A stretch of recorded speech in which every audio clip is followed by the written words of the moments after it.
सास का गुस्सा अब ममता पर फूट पड़ता है। अरे क्या जरूरत थी ये बात सबसे कहने की? अरे घर की इज्जत का कोई ख्याल है कि नहीं तुझे? हाँ, मैंने क्या बोल दिया माँ जी? मुझे क्यों डांट रही है? मेरी गलती क्या है? ममता को रोता देख सुनील आ जाता है। अरे माँ क्या हो गया? पता है ना शादी का माहौल है। सास सारी बात बेटे को बता देती है। देख रहा है तेरी बहू का हाल। अरे इस लड़की को तो ये भी नहीं पता कि कब कहाँ क्या कैसे बोलना है। अरे लेकर जा इसे यहाँ से। सभी घर आ जाते हैं। सास का मुंह तो फूला ही रहता है कि एक दिन। चलो बेटा, बहुत दिन तुम लोगों के साथ रह ली, अब चलो। वैसे भी ऐसी बहू के साथ समय कैसे कटे जो ना झूठ बोलती है ना लोगों की चुगली करती है।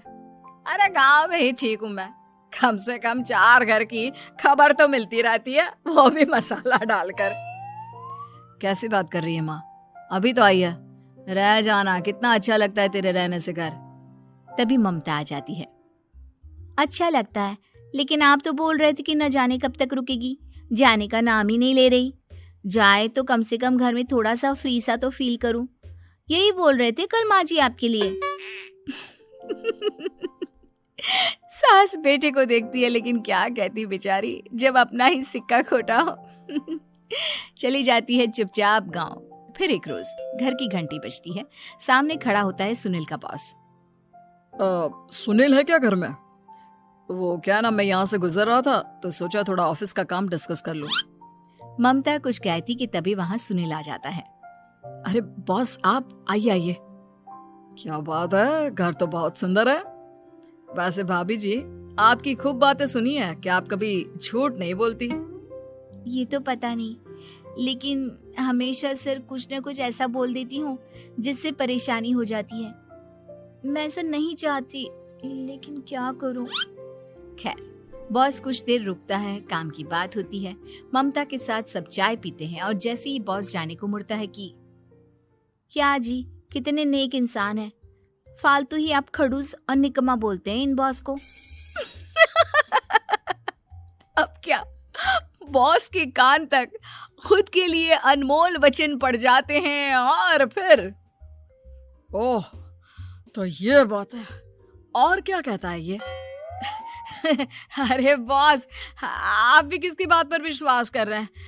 अरे इससे तो ये भी नहीं पता कि आलू प्याज कहाँ रखा है। अरे ये क्या जाने क्या बोलना है क्या नहीं बोलना है। मतलब जो मुंह में आ रहा है बोले जा रहा है। भाभी जी आप बताइए। नहीं बॉस, लग रहा है कि कुछ गलत बोल गई मैं। वैसे ये सिर्फ इतना ही बोलते हैं कि आप में कोई टैलेंट है ही नहीं। आपकी नौकरी इन्हीं के कारण तो बची हुई है। अरे बस कर ले अम्मा, अब क्या करवा कर मानेगी। बड़ी मुश्किल से तो नौकरी बची थी मेरी।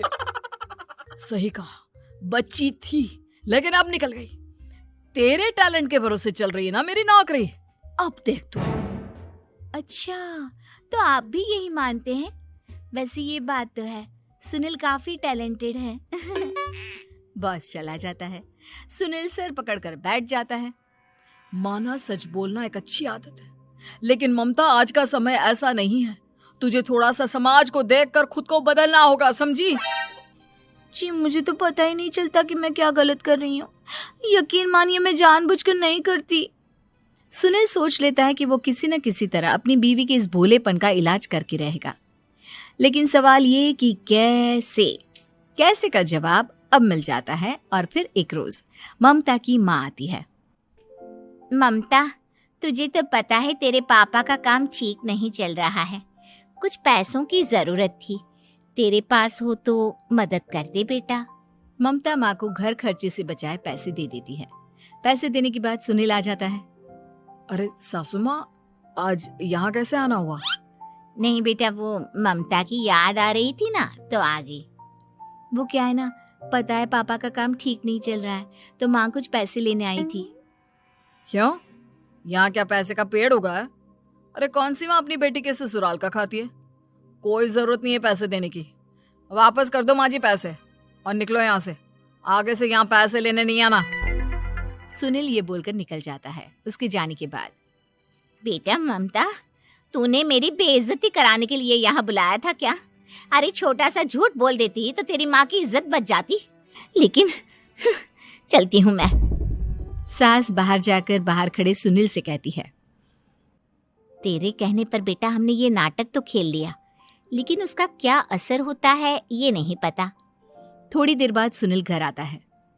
देखिए, मुझे मेरी गलती का एहसास हो गया है। मैं समझ गई हूँ कि सच कितना सच होता है और उसकी कीमत आज के समय में बहुत बड़ी है। माफ करना, मैं आज से सच कभी नहीं बोलूंगी। क्या? कभी नहीं? फिर क्या, दोनों मियाँ बीवी खुश रहने लगते हैं, क्योंकि बीवी को थोड़ी सी झूठ की आदत हो जाती है।